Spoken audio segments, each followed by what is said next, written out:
Muy buenas tardes. Felices de nuevo de estar con ustedes, Fausto Amador Arrieta y Mimi Prado, en un programa más de alto voltaje. Siempre recordarles que si no pueden terminar de oír el programa o de seguirnos a esta hora, tienen la opción del Facebook Live Alto Voltaje o del canal de YouTube Alto Voltaje Mimi Prado. Llevamos que 3 o 4 programas, tal vez 2, en eso yo soy poco rigurosa de mi memoria, hablando de los movimientos sociales en América Latina y en especial la diferencia entre la vieja izquierda y los grandes movimientos reivindicativos de la década de los 60, 70 en América Latina, la de los movimientos posteriores de la izquierda del siglo XXI y la nueva izquierda, esa que representan una posición mucho más realista, mucho más, menos revolucionaria, pero sí buscando el cambio. La revolución, en el tema de revolución violenta, como la izquierda que lleva adelante Boric, Lula, en Bolivia, Evo Morales, y en Colombia especialmente, últimamente, con especial interés seguimos a Petro. Bueno, después de esos programas hablamos con ustedes y dijimos, hay un gran ausente en esta discusión y que fue tocado solo de lado, y es la teología de la liberación, la posición de la iglesia, y en algunos casos no de la iglesia, sino de algunos movimientos cristianos y religiosos en la participación en todos estos movimientos. Una reflexión que buscaba que la iglesia asumiera el partido de los pobres y que tuviera una praxis con la comunidad y con las comunidades evangélicas de base. La palabra no es evangélica, sino comunidades Eclesiales. eclesiales de base. Un movimiento muy importante, que se habló muchísimo, que se escribió mucho sobre ellos en los años 70, 60, 70, 80 y 90, y que después fue totalmente silenciado, como que pasó de una exposición muy grande a casi un silencio una vez que fueron muy controlados tanto por las dictaduras de América Latina como al mismo interior de la iglesia. Ese es nuestro tema de hoy. Y hablábamos antes del programa con Fausto que a lo mejor tenemos pendiente o seguir con el tema, pero hablando de los neopentecostales, una realidad tan importante y que ha provocado tanto sismo en nuestra América Latina. Buenas tardes, Fausto. Buenas tardes, Mimi. Aquí estamos tocando un tema importante, decisivo y al mismo tiempo enormemente delicado, muy delicado. Nuestra reflexión sobre la teología de la liberación la haremos como la emergencia, el surgimiento de un movimiento sociopolítico. Nuestra visión va a ser desde ese ángulo y aún inevitablemente tenemos que hablar de su pensamiento, pero es un origen tanto católico como protestante.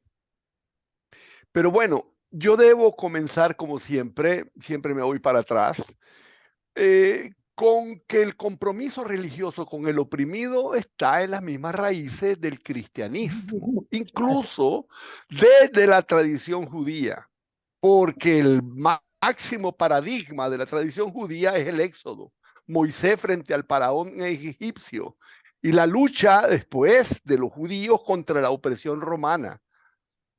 Esos son elementos centrales del paradigma judío y cristiano. Y los sacerdotes fueron los primeros dirigentes sociales en la Europa feudal. Las luchas sociales dirigidas por pastores religiosos estuvieron antes que los movimientos obreros modernos. Estuvieron antes que el marxismo y que las teorías modernas del capitalismo, la dependencia o el socialismo. Los primeros reformistas sociales, estos modernos, vieron la fuerza socialmente transformadora de la ética cristiana original y la describieron como una rebeldía moral ante el escándalo de la desigualdad. Mm. Escándalo porque es pobreza en medio de opulencia, y eso también llegó a América Latina.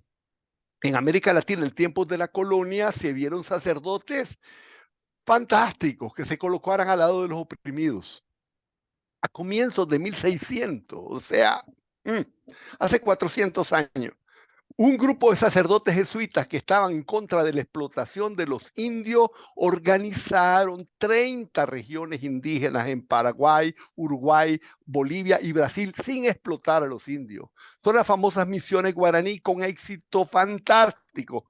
Uf, no terminaría, pero tengo que ser rápido. Su organización social se puede decir que tenía principios más avanzados que la civilización en la que vivimos. Voy a decir solamente que las misiones jesuitas guaraníes aventajaron 400 años o 300 años al derecho al trabajo. Fijaron en esa época y con aquella productividad la jornada laboral en 6 horas. Eso le permitía a los indios contar con tiempo suficiente y lo hacían para integrar en sus vidas actividades no productivas Y el como arte, arte. el arte, sí. Arte, no solo arte, danza, juego, canto, teatro, producción musical, fueron unos grandes músicos, heredaron bellísimas partituras clásicas. Eso es Bueno, arte. demasiado, sí, claro, todo es arte, sí, sí. Tenés toda la razón. Y hasta el juego es arte. Demasiado hermoso para ser tolerado.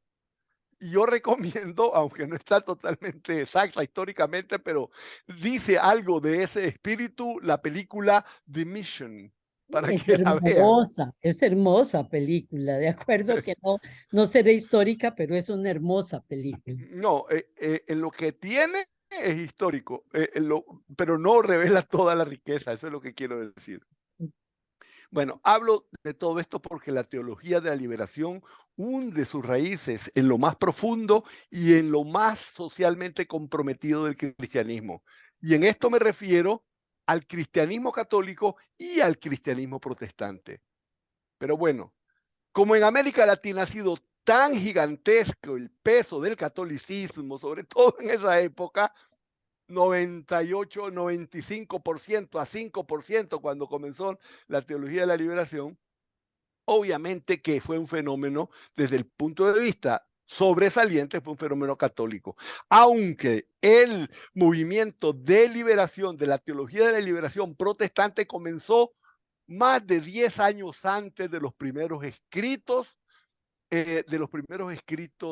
católicos. Incluso las acciones de compromiso social de mujeres protestantes, que se van a ver mucho más fuerte que en el catolicismo, se dieron mucho antes que en el catolicismo. Pero bueno, entrémosle.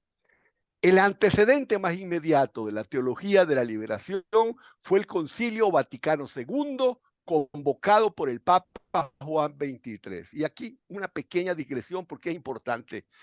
Yo le tengo un amor especial a este Papa que cuando hablo me emociono. Bueno, es terrible. Lo quería mucho, yo lo conocí personalmente. En los primeros tiempos de fundación de las Naciones Unidas, Giancarlo Sisola cuenta en detalle cómo el nuncio apostólico del Vaticano en París, entre 1946 y 48, desarrolló una profunda amistad personal con la Eleanor Roosevelt, que estaba en París. Fue él, Monseñor Angelo Giuseppe Roncalli, que le propuso a Eleanor Roosevelt que redactaran juntos un documento. Fue la Declaración Universal de los Derechos Humanos. Obviamente, Eleanor Roosevelt era la que tenía que presentárselo al gobierno de Estados Unidos para que el gobierno lo presentara oficialmente a las Naciones Unidas, donde fue aprobado. Pero bueno, fue el redactor de la Declaración de los Derechos Humanos. Cuando murió Pío XII, lo eligieron papa. Se llamó Juan XXIII, tenía 77 años. Lo escogieron como un papa de transición, pero apenas 3 meses después convocó al Concilio Vaticano II. Y ese viejito tenía algo impensable en la cabeza porque quería nada menos que transformar de cabo a rabo la Iglesia Católica en todo. Bueno, ese concilio, él no vivió mucho para ver todo el concilio, y es importante decir para los que son católicos y para los que no son también, que por favor se lean la encíclica Pacem in Terris, que van a ver ahí los derechos humanos planteados ya en vocabulario religioso, lo que él escribió para las Naciones Unidas trasladado a un documento religioso. Ese concilio tuvo puntos trascendentales. Muchos de forma, como la misa en idioma local, el sacerdote mirando los fieles, la música local, la fuerza de iglesias locales. Bueno, pero lo trascendental fue que la iglesia asumió La en el iglesia de los concilio, pobres. la iglesia asumió un compromiso con los desfavorecidos.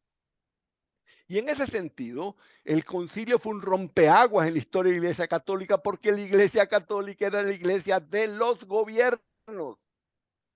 Establecía que la Iglesia tenía el deber teológico de participar y de tomar posición en los problemas sociales. Marca el inicio de una preocupación en el clero de entender desafíos sociales.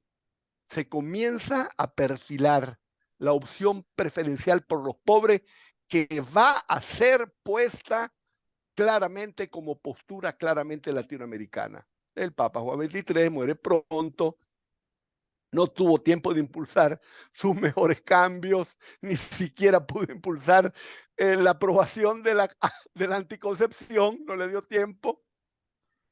Bueno, el concilio siguió, pero ya no era el mismo. Quedó en las formas y mucha sustancia. En todo se fue para atrás. En realidad, Juan XXIII había sido una sorpresa. Él no correspondía a ninguna corriente eclesiástica. Por eso no había fuerza orgánica que lo siguiera. Cuando murió, la derecha de la Iglesia Católica reaccionó y volvió a tomar el control. Y yo quiero recomendar un artículo. A veces recomiendo a La Nación. Yo no tengo acciones. Pero hace una semana apareció un artículo en donde muestra cómo Juan XXIII había establecido una comisión para establecer como válida la anticoncepción. La comisión dio su veredicto y dijo que no era pecado, ni la pastilla ni los condones. El siguiente papa, Pablo VI, publicó una encíclica, Humane Vitae, para prohibir la anticoncepción, diciendo que cualquier intervención humana que interfiera en el acto de la procreación es pecado. Es apenas un ejemplo. Pero bueno, vamos a América Latina. En el concilio participaron dos grandes figuras emblemáticas de la teología de la liberación. Manuel Larraín de Chile y el del Cámara de Brasil. Con sus vidas y sus escritos, estos obispos van a ser los primeros impulsores de la teología de la liberación. Y yo te voy a decir algo más, Mimi. Helder Cámara es el inspirador de Juan XXIII, no al revés. Helder Cámara comenzó mucho antes la vinculación con los pobres, antes del concilio. Y en el concilio fue, bueno, vamos a hablar luego de él. A ver, sigamos hablando. Sigamos hablando directamente de las cosas importantes que determinaron los antecedentes inmediatos de la teología de la liberación. Son los años de la posguerra, años feroces de dictaduras en América Latina. De su represión y de sus luchas van a salir luchas sociales en todas partes. Y los sacerdotes, los párrocos y la iglesia se va a ver confrontada con genocidios. Y va a tener que tomar posición. Y los sacerdotes van a ver movimientos sociales en sus parroquias y van a tener que asumir posiciones de cosas que no habían aprendido en ninguno de los seminarios de teología. En esos mismos años del Concilio Vaticano II se da en América Latina la Revolución Cubana, punto de inflexión en su historia, y va a influir en el pensamiento y la acción de toda esa generación con un gran impacto político, social, cultural y también religioso, porque el proceso revolucionario cubano también tuvo participación de creyentes católicos y evangélicos, conoció a sacerdotes que apoyaban la lucha contra la dictadura. Entonces va a tener una tremenda influencia en el pensamiento religioso, reflejándose todo eso, en un acontecimiento propiamente eclesiástico. ¿Cuál fue? La CELAM, la segunda conferencia general del episcopado latinoamericano, celebrada en Medellín en 1968, apenas 3 años después del Concilio Vaticano II. Su principal tema fue la situación opresiva que vivía América Latina y discutieron qué posición debería tomar la Iglesia en las luchas sociales. ¿Se debería mantener al margen? ¿Debería participar? ¿Cómo las debería ver? Bueno, si el Concilio Vaticano II intentó ser un parteaguas en la Iglesia Católica mundial, la CELAM lo fue en Latinoamérica. Nació un nuevo principio teológico, la opción por los pobres.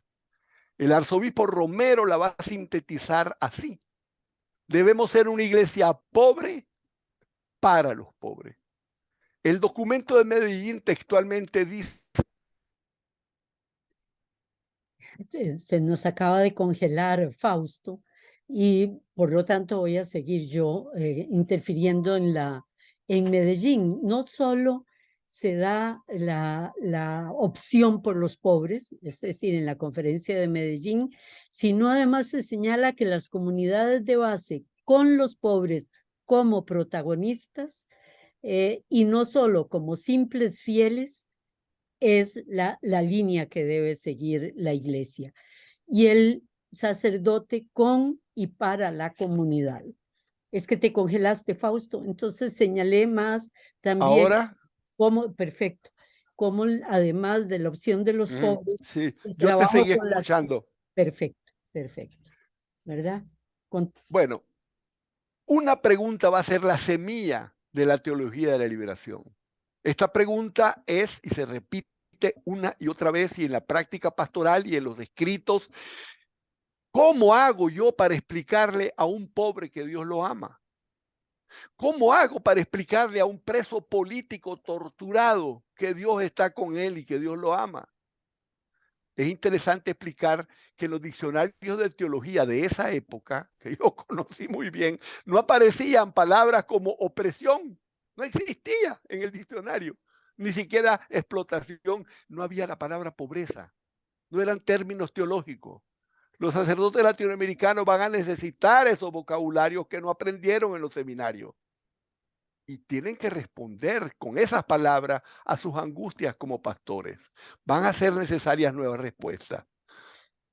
Bueno, entonces esas respuestas nacen en la teología de la liberación, como un movimiento típica y característicamente latinoamericano. No apareció en ninguna otra parte del mundo.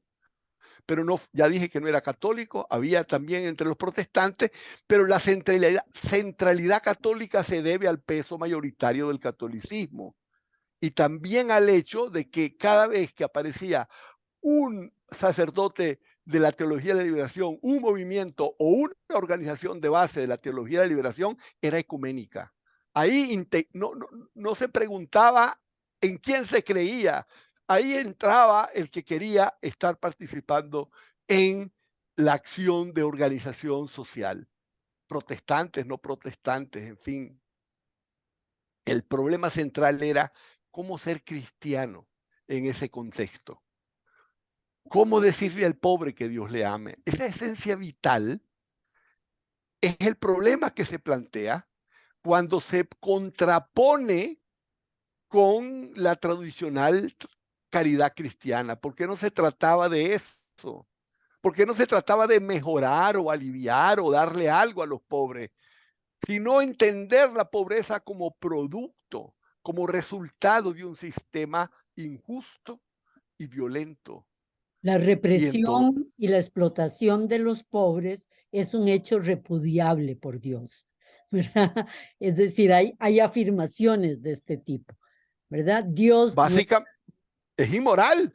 es inmoral, Es exactamente. inmoral. Desde el punto de vista teológico, la explotación es inmoral. Así Y es. entonces el tema es que se debe enfrentar el sistema político que produce la pobreza. Y ahí entra la organización popular, el compromiso de la iglesia de acompañar al pobre en sus luchas. Es el punto medular de la teología de liberación. Ser pobre no es una fatalidad, ser pobre es una injusticia. Y no es ser pobre por vagabundo o porque Dios no te quiere, sino se es pobre porque hay un sistema injusto de redistribución de la riqueza estructural. Por eso, en todas las expresiones de la teología de la liberación, se plantea un tema que Camilo Torres fue el que mejor lo definió: el amor efectivo. El amor al pobre no es un acto emocional, no es un acto romántico. El amor al pobre debe ser un amor efectivo. ¿Qué es el amor efectivo? El amor efectivo es el amor que transforma. Se ama al pobre ayudándole, compartiendo con él en la transformación de su situación. Amor al pobre es el que no se queda en palabras, el que cambia las realidades. Amor efectivo es el que efectivamente libera. Por eso un punto común de todos los protagonistas de la teología de la liberación es una gran idea teológica. Y El pueblo, el pueblo organizado encarna la acción de Dios en la historia. ¿Y vas a decir? eso, o sea, la visión de la historia de Dios en la historia, por un lado, y por el otro lado, la liberación, el concepto de liberación, porque Cristo vino a liberarnos, ¿verdad? Y entonces es la teología que además nos va a liberar porque realmente nos va a acercar a Cristo, ¿verdad? Hay ahí toda una relación importante y por primera vez la iglesia además mete en la teología la sociología, ¿verdad? Para explicar el mundo. Es correcto, porque Camilo Torres, en su concepto de amor efectivo, dice que amor efectivo, que es el amor que libera, y el amor que libera, libera efectivamente. La teología de la liberación no va a liberar con teología. La teología de la liberación va a liberar, va buscando las razones objetivas, técnicas, prácticas, políticas, estructurales que mantienen esa situación. Y ahí es donde se aterra el mundo que siente que los teólogos de la liberación son comunistas, porque están analizando la realidad, ¿verdad? Con elementos, dicen ellos, marxistas de análisis. Pero perdón, es que no lo pude evitar en ese momento. No, va exactamente al punto, porque en este tema es donde se enfrenta la teología de la liberación con un enorme vacío. ¿Por qué? Porque la teología de la liberación no propone nada, no es una propuesta política clara, no tiene plan, no tiene programa, no tiene ningún camino a través del cual se establecerá el reino de Dios en la tierra. Ellos simplemente se suman a las propuestas que surgan de los pueblos en sus propias luchas. Por eso no hay una sola tendencia, sino muchas tendencias. No hay una teología de la liberación, sino muchas teologías de la liberación. Porque la teología de la liberación no es una doctrina, es una actitud, es una respuesta moral. La respuesta moral es que la pobreza es un pecado, pero no es el pobre el que está cometiendo ese pecado. El compromiso con el pobre era la única forma moral de poder hablar de Dios a quienes no pueden verlo en su pobreza. De nuevo con ustedes.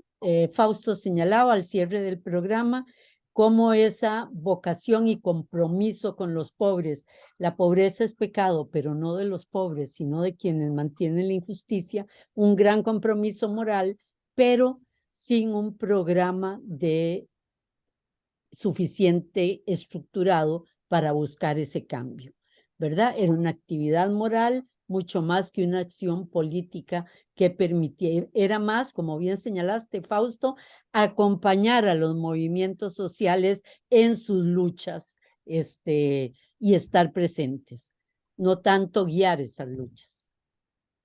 Es correcto. La propuesta de la teología de la liberación es una actitud, decía, es una actitud moral. Es una reflexión sobre encontrar a Dios en las luchas del pobre, no en dirigir las luchas del pobre, no en determinar la lucha del pobre. Esa es una de las particularidades también de la teología y la liberación, es decir, que los pueblos determinan sus propios caminos. Bueno, yo creo que sería hora de pasar a algunos ejemplos luminarios de la teología de la liberación. En Brasil, el obispo Helder Câmara es la figura más impresionante. De hecho, es antecedente, como decía yo, del mismo concilio, porque su obra social comenzó mucho antes. Estuvo en el Concilio Vaticano II y ahí dejó una impronta inmensa, porque fue uno de los que determinaron la orientación social del concilio. Helder Câmara fue el que propuso y firmó el famoso Pacto de las Catacumbas. El Pacto de las Catacumbas es un compromiso, un juramento que hicieron varios, decenas de obispos del concilio, donde juraron caminar junto al pobre y tener un estilo de vida sencillo. Y la tercera promesa, renunciar a todo símbolo de poder. Cuando el Papa Francisco escoge una cruz de madera, está refiriéndose precisamente a Helder Câmara, a ese acto de evitar todo símbolo de poder y de riqueza. Bueno, como arzobispo auxiliar de Río, organizó un movimiento para urbanizar, humanizar y cristianizar las favelas dentro de superar la situación de miseria de la favela. Fue el impulsor de la Conferencia del Episcopado de Brasil y fue el impulsor de la Conferencia de Celam. Es la figura más emblemática de la teología de la liberación y de él es la famosísima frase que todo lo define. Decía, cuando le doy comida a los pobres, dicen que soy un santo. Pero cuando pregunto, ¿por qué son pobres? Dicen que soy un comunista. Ahí está el punto. Bueno, Colombia probablemente es uno de los países donde al mismo tiempo la figura el tema de la teología de la liberación más arraigó y al mismo tiempo más se tergiversó. Camilo Torres es su figura más emblemática y es una lástima que su opción guerrillera, que lo hizo mártir, también dejó sepultada su formidable trayectoria como sociólogo, como teólogo, como dirigente popular y dejó también sepultado el hecho de que estaba escogiendo una opción que lo separaba de la masa popular, que lo separaba, que lo aislaba, que lo recluye en las montañas, separado realmente de las luchas donde estaban siendo, en los lugares donde se estaba dando la opresión. Bueno, él estuvo en Europa, tiene una trayectoria fantástica. Vaina Allá fue, con Gutiérrez, fue, con Gustavo Gutiérrez, allá, el otro teórico allá fue, colombiano.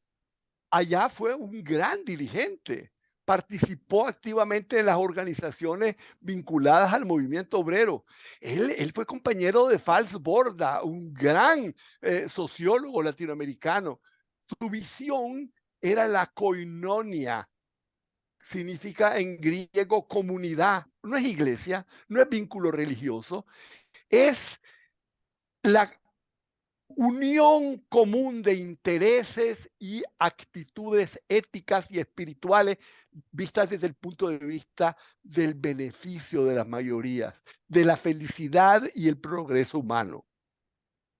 Es al interior de ese proceso que Camilo Torres elaborará la categoría teológica política del amor eficaz.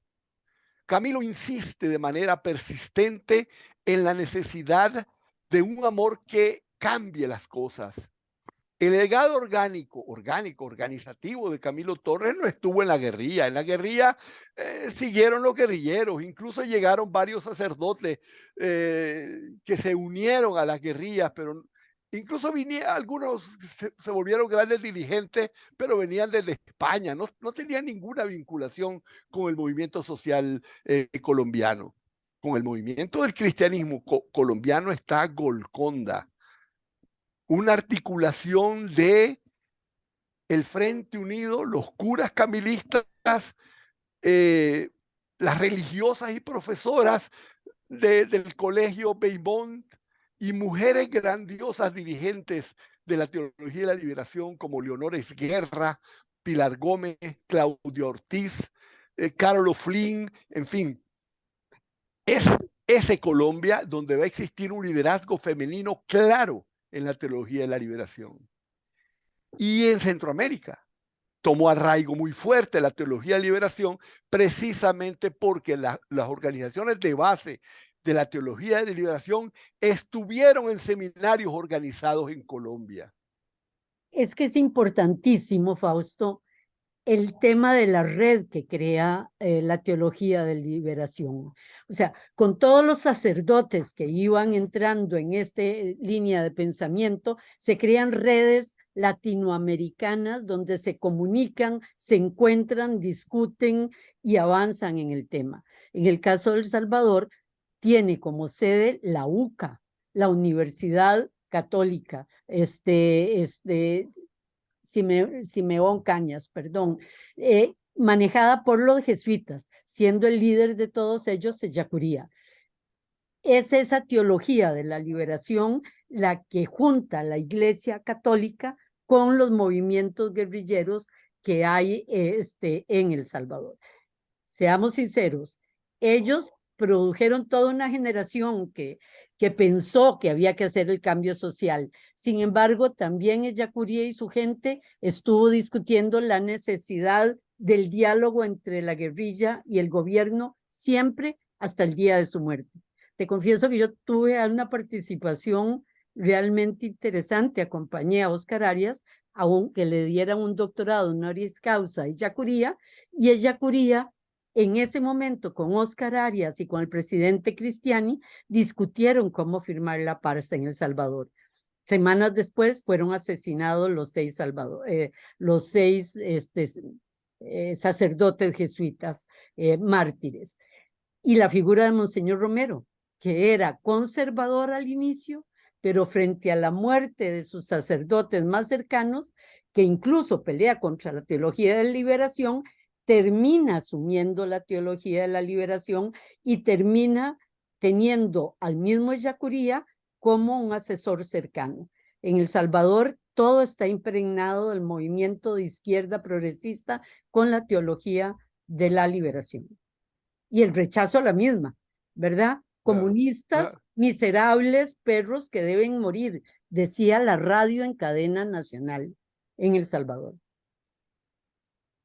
Sí, así es. Se puede decir que la teología de la liberación estuvo presente en todos los grandes movimientos sociopolíticos latinoamericanos. En Brasil se comprometió con la lucha contra la dictadura. En Uruguay también, y formó parte de la formación del Frente Amplio. Y todavía tiene un gran peso ahí. En Argentina, que es muy hermoso, porque de ahí viene el Papa, evolucionó a llamarse teología del pueblo. El teólogo jesuita Juan Carlos Escanone es uno de sus principales pensadores. Su eje renueva la teología de la liberación porque la lleva más allá de la lucha de clases. Se centra en la cultura popular más que en la pobreza. Supera el concepto de opción por el pobre y pasa a opción por el excluido. Su eje es ver a Dios no solo en el pobre, sino en el excluido, porque la pobreza es solo uno de los elementos de la exclusión. Y entonces ahí aparece que la mujer está excluida, el negro está excluido, el indígena está excluido, el homosexual está excluido, el que piensa diferente está excluido, y la lucha contra la exclusión es más envolvente y menos vinculada a fenómenos de naturaleza socioeconómica, sino que se convierte en un fenómeno más cultural. La pobreza es uno de sus contenidos, pero el sistema de exclusión es más profundo, más amplio, porque el sistema que produce la pobreza nace precisamente de la exclusión, de la intolerancia, de la discriminación. Y esos son los nuevos contenidos de la teología de la liberación. Varios autores afirman que esa teología es la que más influencia ha tenido sobre Jorge Bergoglio. Pero bueno, debemos entender también que la teología de la liberación tuvo grandes debilidades sociopolíticas. La primera fue vincular su explicación de la pobreza con la lucha contra la pobreza dentro de la perspectiva de base y fundamentos marxistas, que la encerraban en términos de lucha de clases y limitaban sus perspectivas, al mismo tiempo que los identificaba erróneamente con la dictadura cubana, de la que nunca fueron capaces de desprenderse. Ahí caía su otra debilidad, la gran tentación de la lucha armada. Los sacerdotes y los seguidores de la teología de la liberación que asumieron un compromiso en la lucha armada terminaron desvinculados del pueblo eclesia, el pastor desvinculado de sus rebaños, de sus ovejas, desvinculado de la organización social, metido en un ejército, bajo órdenes militares. Por otra parte, la teología de la liberación. Perdón, ahí hace más grande la figura de Monseñor Romero, que nunca asumió esas posiciones y siempre se mantuvo como pastor de las ovejas, denunciando la opresión y las injusticias, ¿verdad? Que mantuvo esa fuerza de pie. Esa ecuanimidad, claro, de no asumir la pobreza con la explicación sociológica de la pobreza. Exacto. Y sobre todo dentro de un marco ideológico restringido. Pero bueno, la teología de la liberación, por otra parte, compartía las debilidades estructurales propias del catolicismo. Y la más importante debilidad estructural desde el punto de vista orgánico del catolicismo es el celibato. Porque para ser sacerdote se necesita ser célibe.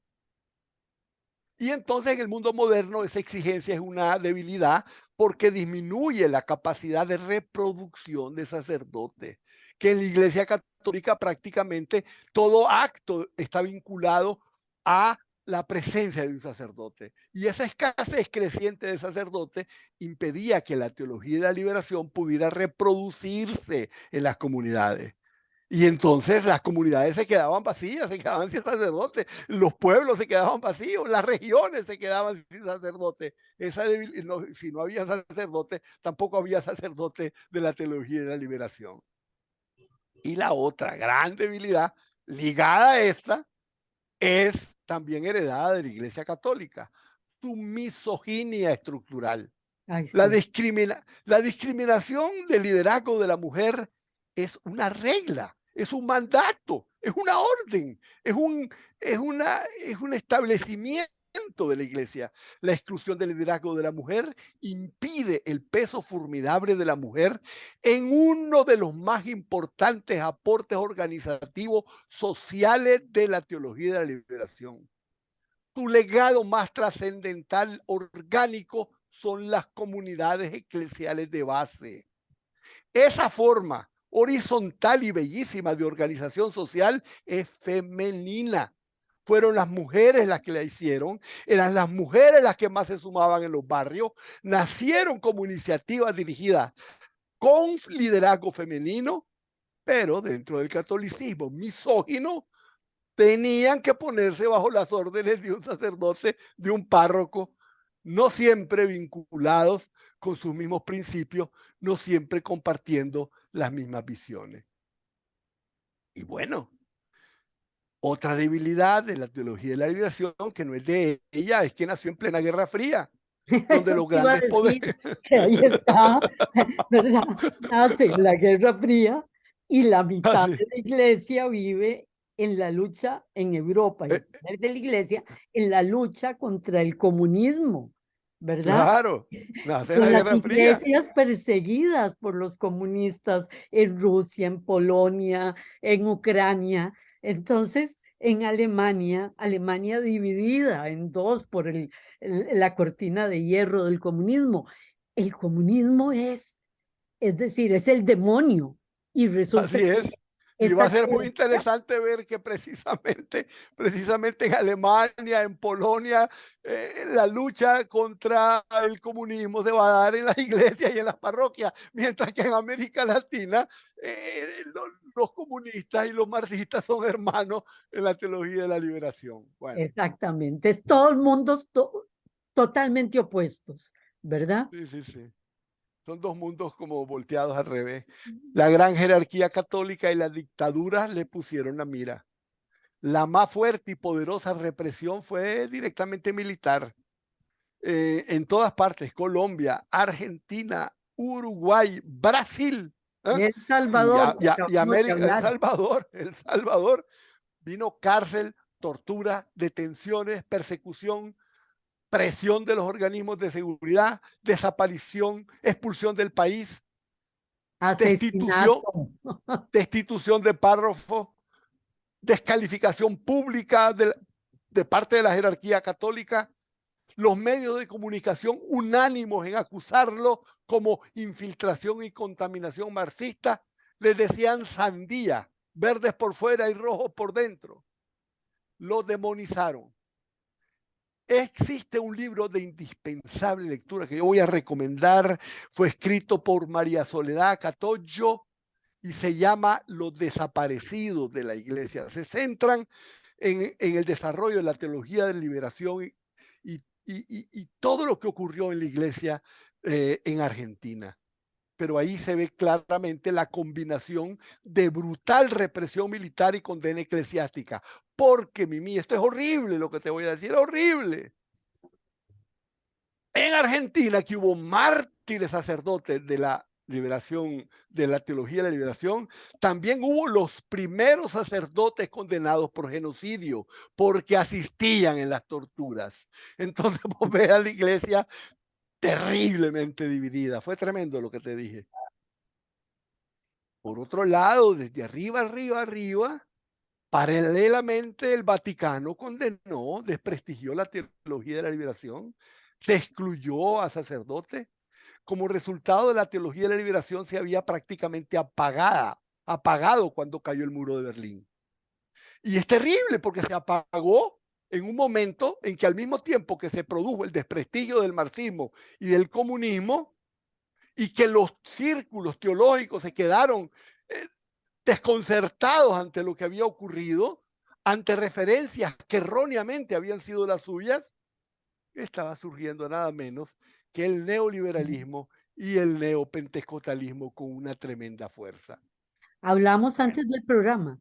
Creo que ese neoliberalismo y ese neopentecostalismo requieren un análisis a profundidad y un programa o dos sobre cómo ese vacío dejado por la teología de la liberación es asumido por el neopentecostalismo, ¿verdad? Y cómo la Guerra Fría nos trae como respuesta frente a la eliminación del peligro comunista, el neocapitalismo, ¿verdad? neopentecostalismo, No, y el liberalismo.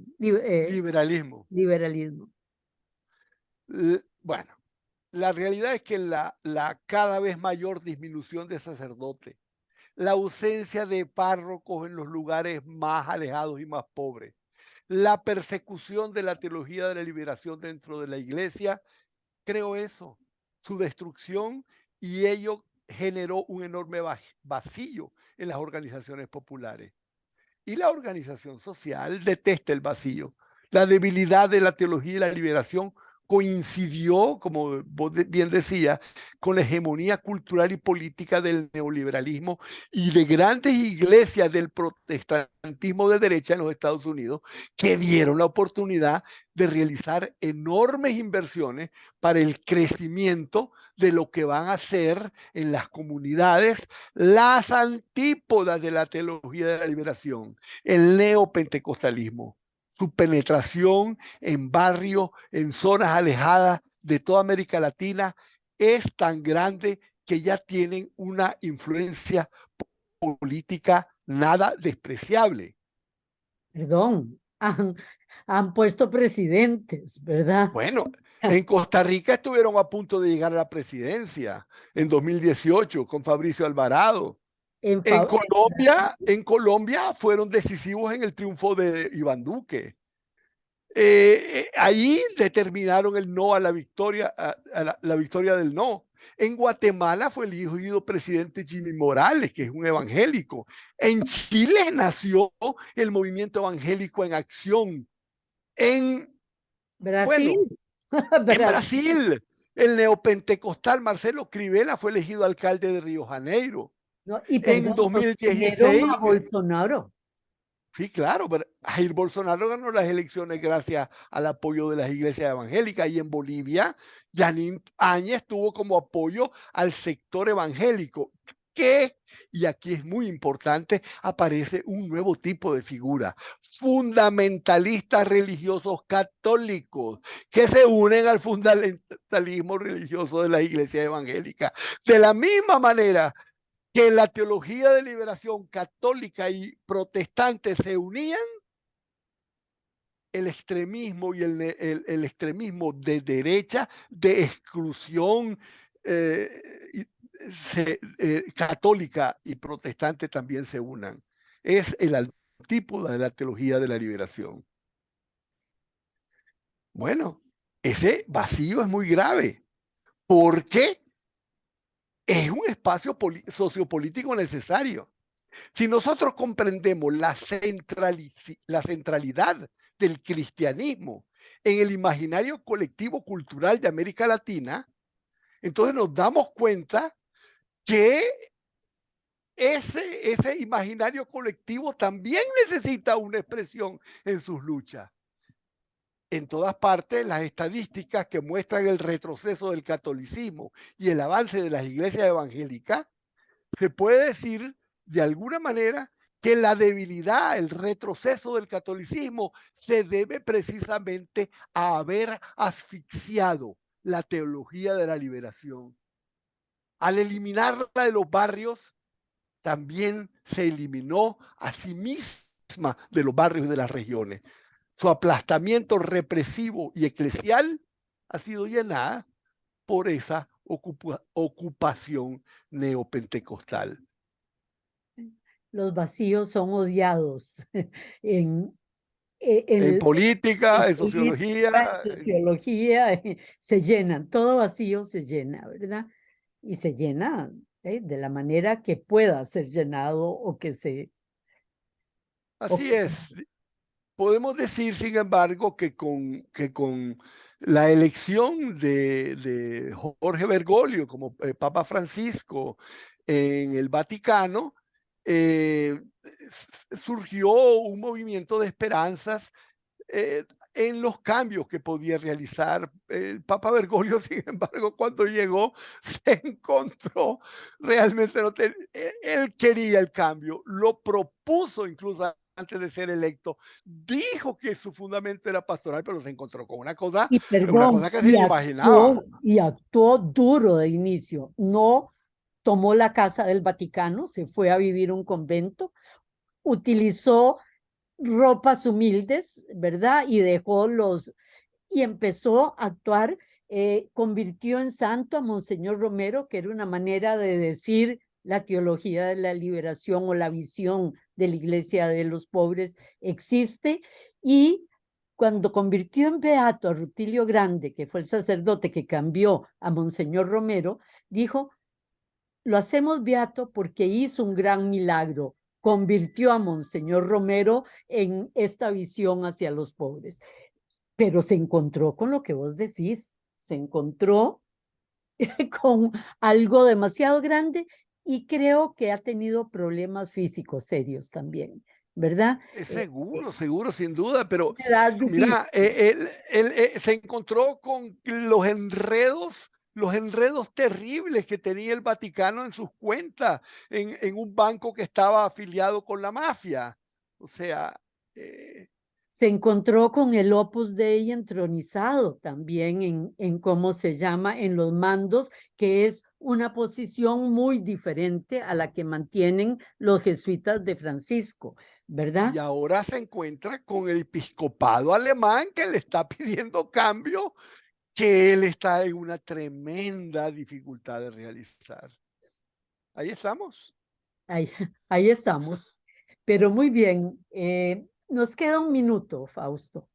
Creo que nosotros que vivimos esa época, o sea, que la vivimos además con enormes pasiones, con cercanías, con amores tan grandes como el tuyo por Juan 23, ¿verdad? Con esa idealización hacia un Camilo o hacia un padre Yacuría, con esa imagen hermosa de Monseñor Romero, con esa visión de los jesuitas que convirtieron a las comunidades indígenas guaraníes en un mundo privilegiado, que conocemos lo que pasó con los cátaros, ¿verdad? Para irnos a épocas mucho anteriores.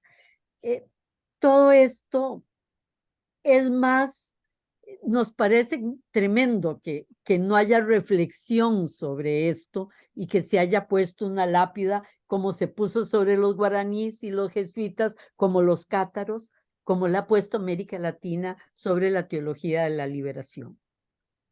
Mira, si no hay renovación, yo te lo decía la vez pasada, si no hay renovación en la socialdemocracia se muere. Si no hay renovación en la iglesia se muere. Es decir, realmente la teología de la liberación, esa vinculación con la problemática social es indispensable para que ese imaginario colectivo maravilloso de la moralidad cristiana que nuestros pueblos demandan tenga también una expresión religiosa afín a su corazón y a sus luchas. Yo tengo la esperanza de que la teología, ya no de la liberación, sino la teología del pueblo, renazca.